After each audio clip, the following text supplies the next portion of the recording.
Hi everyone, I'm Safina from the Math Department of V.O.Chidambaram College. I'll be talking about drawing without taking your hand and graph theory.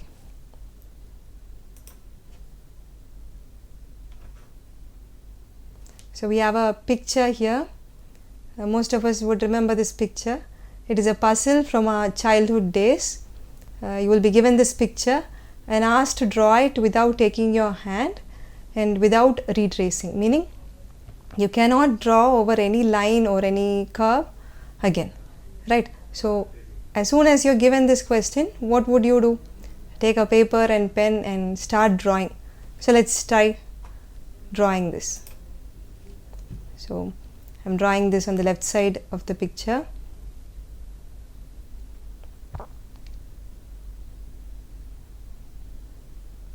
Just thinking a little bit where to go, and there I'm stuck. I cannot go the other side. There is a little missing on the right side which I cannot complete without going over any line. So now what would we generally do? This picture is not the answer. So you can take your paper and pen and draw all the possibilities, try all possible ways and find the answer. Now I'm going to do a different thing. Instead of taking the paper and pen again, I am going to use graph theory. So I throw some points and now I can call this a graph. So graph is nothing but a collection of points and some lines between them. So is this the only way I can look at this as a graph? No, I can draw a different way of a graph also. So I have two graphs, graph 1 and graph 2. Formally, we have the definition of a graph as it is a set of points with some connections between them. So here you should not confuse a line with a straight line. A line means a connection, that's it. Alright, so it can be straight or curved or any structure. Here the points you can also otherwise call it as vertices, and the lines they are otherwise called as edges. And at each point, if you see, there are so many edges or lines touching the vertex. Instead of touching, we can use the word, we do use the word incident on the vertex. So on the vertex A, if you see, there are 5 vertices, 5 edges incident on the vertex. So that number is called the degree of the vertex A. In general, degree of any vertex is the number of edges incident on the vertex, particular vertex. So we have learnt what vertices are, edges and degrees of vertices are. Now let's go to our drawing. Why drawing and graph theory? Both are drawings, but still, what is the connection between that puzzle and graph theory? When I say drawing, I take a pencil or a pen and start writing, drawing on the paper. We can translate that to walking over these lines. You have the complete picture, you start from somewhere and walk over the line, walk over those lines. Now a walk is just that. In graph theory, you have the formal definition. Walk is that you start from a point, say A, and then you walk over some lines and reach some point. That some point can be itself or another point also. That is called a walk. For example, I have given a walk here. I start from A and then I slowly go to B over that edge. I am drawing it in yellow so that we know the path where it goes. A to B, then to D, C, and then I come back to D. Now that is an example of a walk. So if I see here, what did I do? I just ran over the same line or walked over the same line, D to C and C to D. So that is not what we want in the puzzle. We want something where you don't walk over the same line. So is there anything in graph theory? Yes, there is. So we'll see that. We just want to avoid walking over a line. So that avoiding walking over a line is called trail. A trail is nothing but a walk where you do not retrace any line twice. So let's give an example. We have a trail A, starting from A, going to B and then to D and then ending at C. So here we haven't retraced any line, so this is called a trail. I can also end at the point where I started. So if that is the case, then I call that trail as a closed trail. For example, I start from A, go to B, then to D, and then C, and then come back to A. That is an example of a closed trail in this graph. Now, is this sufficient for us? What did we need in our problem or puzzle? I want to cover all the lines, so that doesn't cover here in a trail or a closed trail. The problem is still not covered here. So what more do we need? We just go to some more definitions regarding these trails. We have an Eulerian trail. Means a trail where you trace all the lines, you walk over all the lines. And keep in mind, we say a trail, so that means it is understood you don't retrace any line, right?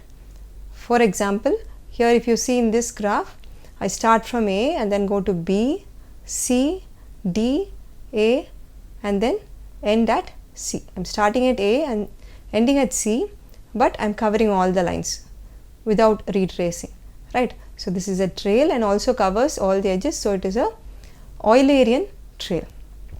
Now this just one more concept, since we studied trail and closed trail. What about closed Eulerian trail? One would ask. So that is also there. We have Eulerian circuit. So you have a different graph here. The last example was a different one. A graph on 1, 2, 3, 4, 5 vertices and some edges. So what I can do is start from A, then go to B, C, D, A, and then back to C, E, and then end at the starting point A. It starts and ends at the same point, and it is also a trail which covers all the edges. So that is an Eulerian trail which is closed, and you call that an Eulerian circuit. So if this graph contains an Eulerian circuit, it is called an Eulerian graph. In general, you can call any graph with an Eulerian circuit as an Eulerian graph. Now, all these definitions that we have seen, are they sufficient for our problem? Definitions may be yes, but how do I solve it? How the definitions are enough? Let's see. We are asked to draw the picture without retracing. That is same as asking, find an Eulerian trail with nothing else. That's it. Find an Eulerian trail. Okay, definitions are sufficient. Solution. How do we come up with a solution? That is the problem, right? So now, before going to the solution of the problem, let's see, we have seen only Eulerian graphs. We should also see what a not Eulerian graph also is, right? So let's see an example. We have a graph here on 4 vertices, A, B, D, and E, and then I'm going to check if it has an Eulerian trail or an Eulerian circuit. Let's just see if it has an Eulerian trail. I'm starting with A, and then I can go to B. So after B, I'm stuck. I cannot go anywhere, right? So that is not the right starting point or right way to work. All right. Now let me start with D. From D, I can go to A, and then from A to B, and still I'm stuck.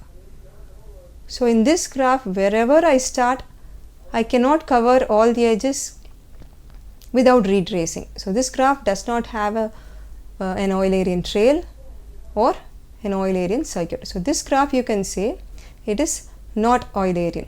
So you have graphs which are Eulerian and also graphs which are not Eulerian. How do we find them? Do I sit and draw all the possibilities and find, say, this is Eulerian, not Eulerian? That is not really possible. So is there another way?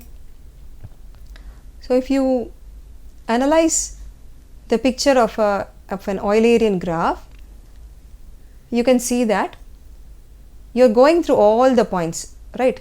When I go through all the points, it means if I take one point, I go in and I go out. So every time I go in and go out of the vertex, I need 2 edges, one for going in and one for going out. So for the start and end vertex also, you need 1 edges. If it is closed, then it means the starting and ending lines make it 2. If it is open, meaning the starting and ending point are not same, you can leave the starting and ending points, and we must emphasize that all the other paths take 2 edges each time the walk is going on, right? So this implies that we have a big theorem, very important theorem on Eulerian trails and Eulerian circuits. A graph is Eulerian if and only if all the vertices have even degree. So that means if the graph is Eulerian, all the vertices should have even degree. Otherwise also it is true, that is, if all the vertices have even degree, then the graph must be Eulerian. Now, in our problem, in our puzzle, is it an Eulerian circuit that we want or an Eulerian path that we want? Actually, an Eulerian path would do. I mean, an open Eulerian trail would do. So, do we need that all the vertices have even degrees? No, we can afford to compensate on 2 vertices.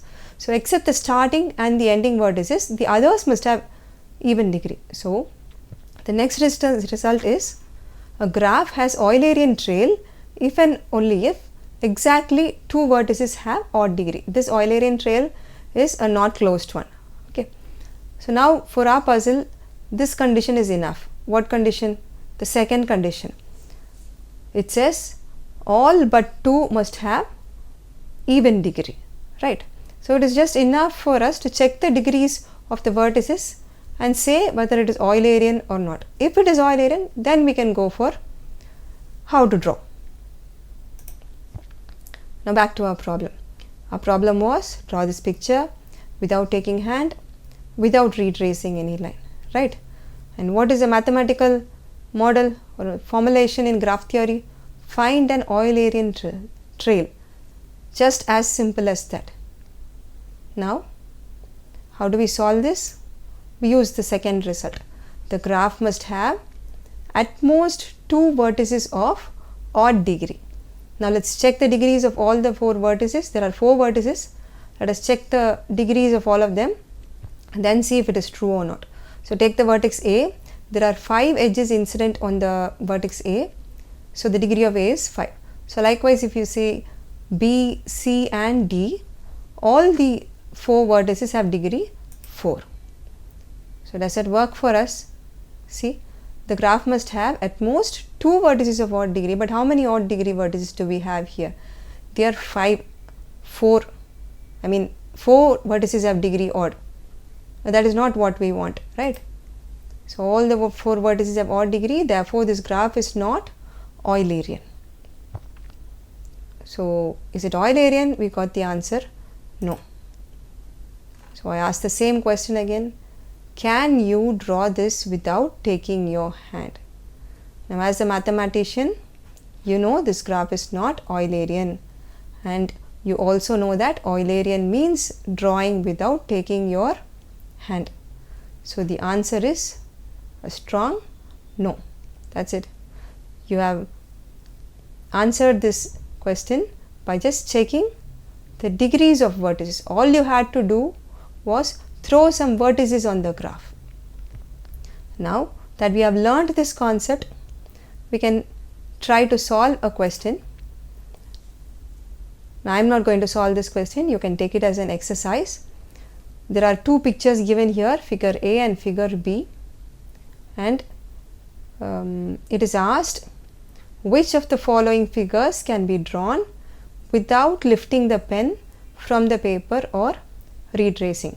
Only A or only B or both or neither of them. That is the question asked. You can solve it in less than a minute, you know. But this, I'll just say the weightage of this concept. You learnt a concept in graph theory, Eulerian trails, and then you can answer this question. Alright. This is a question from the NET exam, which is a national level eligibility test for lectureship and junior research fellowship, which is a challenging, highly competitive exam. If you take the mathematics syllabus there from the website, graph theory is not part of it, but this question is part of the first 20 questions which involve logic and reasoning. So what is the moral of the story? You cannot omit any subject. If you want to attend a competitive exam and get good marks, you cannot omit anything. Any concept, whether it is simple or complex, you will find a place to apply it. You can apply any concept somewhere. You don't know where, but all you have to do is learn everything with understanding. Learn all the definitions and understand all the theorems, so that when you look at a problem, you can look at it with a mathematical eye and translate it to some mathematical concept and find an answer easily. So if you used graph theory, you would have solved this question in a few seconds, just seconds. But on the other hand, if you had tried drawing all the possibilities, it would have taken you some 5 to 10 minutes. Calculate how much time you need to solve a question. So if you can do that, then attending and clearing any competitive exam will be easy for you. Thank you.